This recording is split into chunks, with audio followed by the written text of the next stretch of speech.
Bismillahirrahmanirrahim. Assalamualaikum warahmatullahi wabarakatuh. Allahumma sholli ala sayyidina Muhammad wa ala ali sayyidina Muhammad. Ya, anak-anakku, kita akan melanjutkan lagi pembahasan kita mengenai irisan kerucut ya. Sebelumnya kita sudah membahas mengenai parabola, sekarang kita lanjutkan mengenai elips ya. Ya. Kalau mendengar kata elips, kalian sering dengar ya, ada lingkaran, ada elips. Kalau elips itu kan bentuknya dia tidak melingkar begitu, tapi seperti ini. Jadi ada lonjong-lonjongnya gitu ya, seperti ini. Nah, apa sih definisi daripada elips ya? Elips ini adalah himpunan semua titik. Jadi titik-titik yang ada pada lingkaran ini, pada elips ini maksud saya, himpunan semua titik di mana jumlah jarak titik terhadap dua titik tertentu yang bukan elemen ini ya, itu adalah tetap begitu ya. Jadi si titik-titik ini, di titik-titik ini tuh kemudian dia punya jarak ya kedua titik. Nah, ini titiknya titik F ya, dan titik F ini ternyata kalau dijumlahkan tetap. Jadi dari titik ini ke titik F ini A, ya dari sini ke sini juga A. Jadi kalau dijumlahkan ini ternyata hasilnya 2A. Nah, dua titik tersebut ini disebutnya adalah titik fokus, gitu ya. Jadi walaupun dia misalnya dari titik D pindah ke titik K.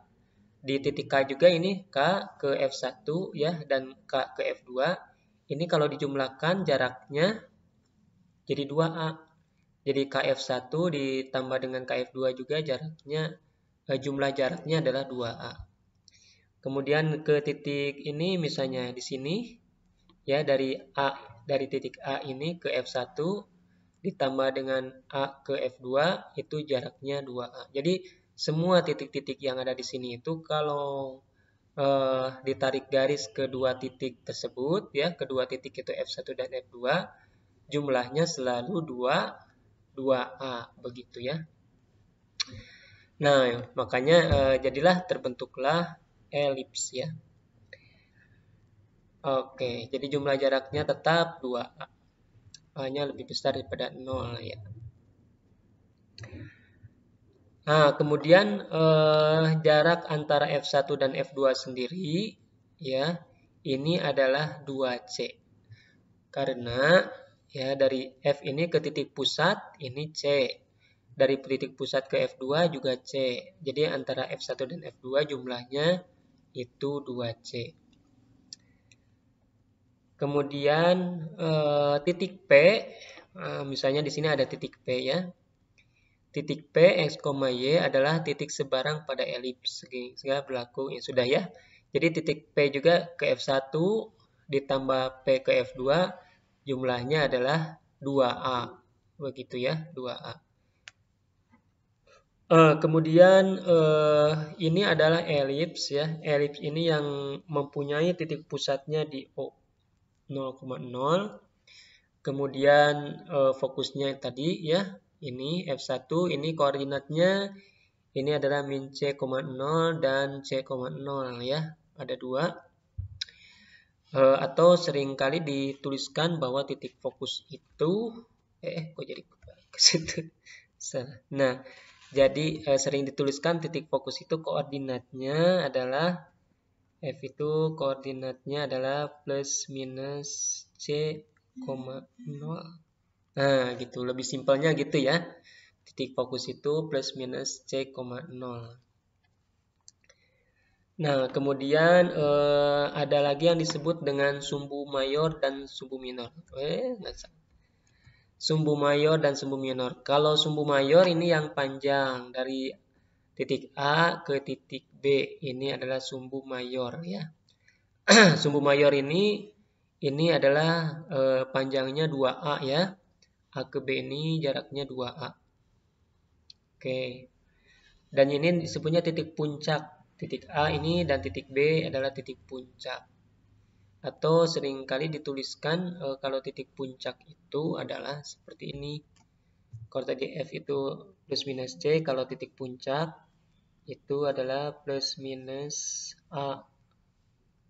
Nah, berarti koma 0 gitu ya. Nah, gitu, plus minus A, koma 0.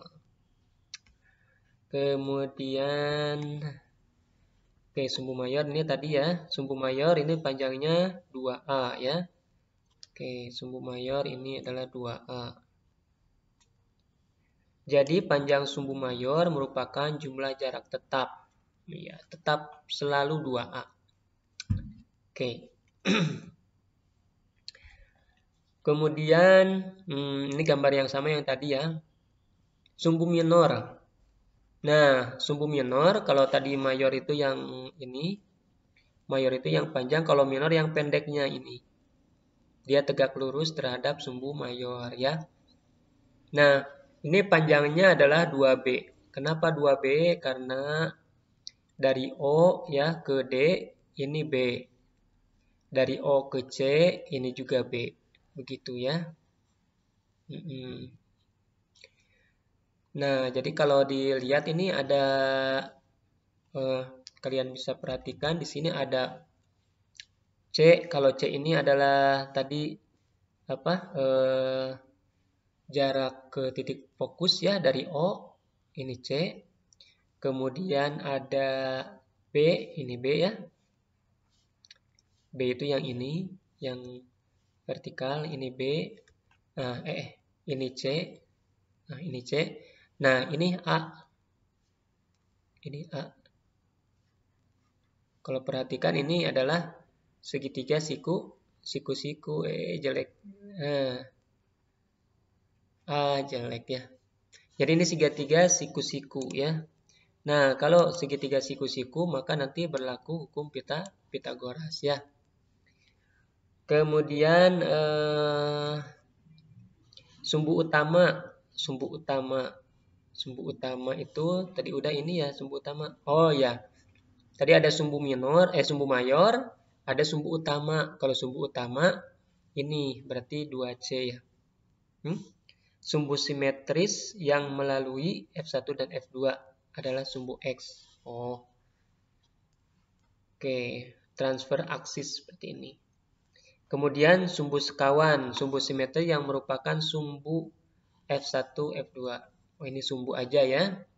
Sumbu utama, sumbu sekawan. Sumbu mayor dari sini sumbu mayor. Nah, sumbu minor dari sini ke sini sumbu minor gitu ya.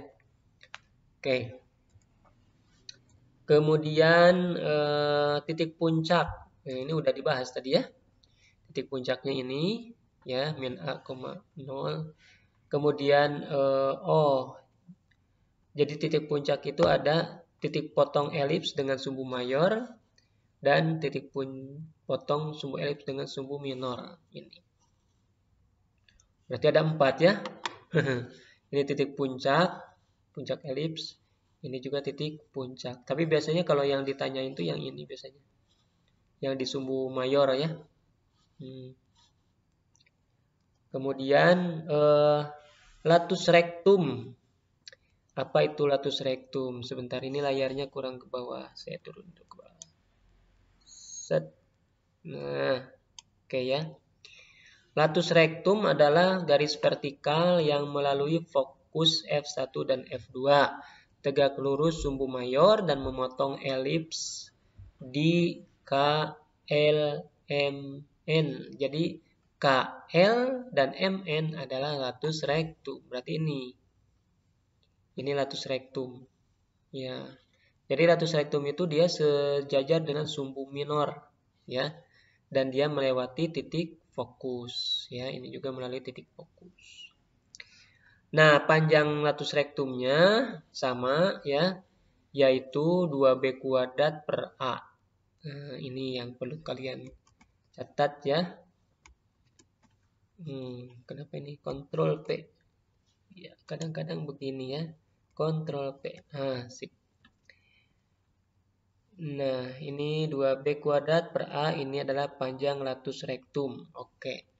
Koordinat titik ujung latus rectum adalah ada K, L, M, dan N. Ini perlu diketahui saja, tapi ini jarang ditanyakan biasanya. Ini K ya. K ini ya C-nya kan X-nya sejajar dengan titik fokus ya. Nah, di sumbu Y-nya karena panjangnya B kuadrat per oh ini kalau panjang dari K ke L 2B kuadrat per A. Tapi kalau dari K ke sumbu utama saja ini adalah B kuadrat per A gitu ya. Ini B kuadrat per A. Jadi setengahnya ya, setengahnya. Oke. Kemudian titik L sama min C ya ininya dan koordinat ininya Y-nya berarti min B kuadrat per A. M berarti tinggal sebelah sini saja. Kalau M itu ininya C ya. B kuadrat per A dan C yang N-nya C min B kuadrat per A. Nah, kemudian ini yang tadi segitiga DOF2 ini adalah segitiga siku-siku ya. Sehingga ini tadi kan segitiga siku-siku. Nah, ini kunci. Kenapa disebut kunci? Karena kunci dari suatu persamaan elips itu adalah pertama itu harus mencari nilai-nilai A, nilai B, dan nilai C. Ini kunci. Ya. Oke, lanjut lagi. Persamaan elips. Nah, sekarang bagaimanakah persamaan elipsnya? Persamaan elips itu tadi ada yang di pusatnya di O ya, seperti ini. Nah, untuk yang pusatnya di O, persamaannya adalah seperti ini. X kuadrat per A kuadrat ditambah Y kuadrat per B kuadrat sama dengan 1. Ya. Nah, di sini ditunjukkan, jadi elipsnya itu kan gambarnya seperti ini. Nah, ini adalah sumbu mayor ya. Nah, di sini X kuadrat per A kuadrat. Jadi, barang siapa yang persamaannya itu mengandung huruf A, berarti ini jadi sumbu mayornya gitu. Jadi bisa kelihatan kalau A kuadratnya itu di bawahnya X kuadrat, berarti elipsnya seperti ini. Lonjongnya itu lonjong horizontal. A-nya itu ada di sini gitu. A-nya itu ada di sumbu X. Nah, berarti lonjongnya ke horizontal. Sumbu mayornya ya sumbu X. Sumbu mayornya itu di sumbu X. Gitu ya. Dan gitu. Kalau sumbu X itu kalau disebut garis, ini garis. Tapi garisnya garis Y ini tuh ya. Ini disebutnya garis Y. Jadi ini tuh garis Y ini tuh ya. Kalau saya gariskan lagi adalah garis Y ini tuh Y sama dengan 0. Gitu. Sumbu X itu ya. Otre. Oke, nah sekarang ada lagi yang elipsnya bentuknya seperti ini. Nah, yang elipsnya seperti ini, ya, kita jangan dulu lihat yang titik-titik ini ya. Langsung saja kita lihat persamaannya itu adalah seperti ini. Nah, persamaannya tuh lihat X kuadrat per B kuadrat tambah Y kuadrat per A kuadrat sama dengan 1. Nah, karena di sini sumbu mayornya ada di sumbu Y, ya maka A-nya juga ada di sumbu Y gitu. Jadi barang siapa yang ada huruf A-nya, maka dia adalah sumbu mayornya gitu ya. Jadi sini A-nya di sini. Gitu aja ya. Berarti yang satu lagi yang B. Tuh, yang B-nya yang pendek. Selalu ya. Jadi yang A itu yang panjang, B-nya yang pendek gitu ya. Nah, sumbu mayornya ada di sumbu Y. Sumbu Y itu disebutnya adalah garis. Iya betul, disebutnya garis X ya. Ini adalah garis X sama dengan 0. Ya, garis X sama dengan 0 ya. Sumbu Y itu garis X. Oke. Sekarang kita lihat contoh soal ya. Kita lihat contoh soalnya. Contoh tuliskan persamaan elips ya berpusat di O 0,0. Salah satu fokusnya terletak di 0,3, panjang mayornya 10. Nah, yuk kita tebak-tebakan dulu nih. Bukan tebak-tebakannya, masa matematika ada tebak-tebakan.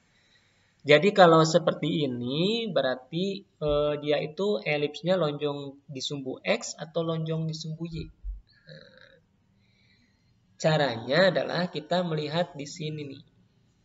Kita lihat di sini. Ini titik apa? Titik fokus. Fokusnya 0,3. Berarti ada pasangan titik fokus yang lain, yaitu 0,-3. Jadi 0,3 dan 0,-3. Berarti si titik fokusnya berada di sumbu Y. Maka nanti lonjongnya lonjong ke atas ya. Lonjong ke atas. Oke, udah kebayang ya? Lonjong ke atas. Nah, untuk mencari persamaan elips, itu yang dicari apa aja? Yang dicari adalah tadi, huruf A, B, dan C. Jadi, tujuan kita itu adalah mencari persamaan. Nah, karena di sini adalah di sumbu Y ya, berarti nanti persamaannya itu harus seperti ini. Berarti yang X ini yang pendeknya ya. Nah, yang Y yang panjangnya. Nah, Y yang panjangnya. Nah, gitu. Jadi nantinya tuh jadinya seperti ini ya. Oke, nah sekarang kita cari satu persatu. C-nya udah ketemu ya. C-nya adalah 3 ya. Karena titik fokusnya kan di sini adalah 0, plus minus C. Nah, berarti di sini C-nya adalah 3 udah ketemu ya. Sekarang kita nyari A dan nyari B. Nah, kita lihat di sini ada sumbu mayor. Ya, sumbu mayor. Sumbu mayor itu yang mana? Sumbu mayor itu yang vertikalnya, yang A-nya. Tapi namanya sumbu berarti itu dari atas sampai ke bawah, melewati titik pusat. Jadi sumbu mayor itu adalah 2 kali A dari atas ke bawah, gitu ya. Tuh, kebayang? Jadi kalau digambarkan ini kan gini ya. Nah, kan gini. Nah, gini kan. Nah, ini dari sini ke sini A ya. Dari sini ke sini min A. Nah, gini. Ya, berarti 2A ini ya, panjang 2A itu sama dengan 10. Itu kan sumbu mayornya. Nah, maka A-nya adalah 5. Nah, ketemu ya? A-nya 5. Udah ketemu A, udah ketemu C, maka kita mencari, iya betul, mencari B. Mencari B caranya adalah menggunakan Pitagoras. Kan yang paling panjang A. Nah, ini yang paling panjangnya ya. Nah, maka untuk mencari B, berarti A kuadrat dikurangi C kuadrat. Gitu ya. Berarti ini adalah 5 kuadrat dikurangi 3 kuadrat ya. B kuadrat sama dengan 25 dikurangi 9 sama dengan 16. Berarti B-nya adalah 4 ya. B-nya 4. Ini ada plus minus sih. Nah, berarti kesimpulannya persamaan yang tadi itu jadinya persamaannya adalah, maka persamaannya adalah X kuadrat per A-nya 5 kuadrat. B ya. B-nya 4 kuadrat ya. Ditambah Y kuadrat dibagi A-nya tadi berapa? 5 kuadrat sama dengan 1. Nah, begitu ya. Nah, inilah anak-anak sudah selesai. Ya, bagaimana cara mencari persamaan elips di titik O ya. Oke, sampai sini dulu. Nanti kita akan lanjutkan lagi bagaimana caranya mencari persamaan elips di titik titik M ya. Wassalamualaikum warahmatullahi wabarakatuh.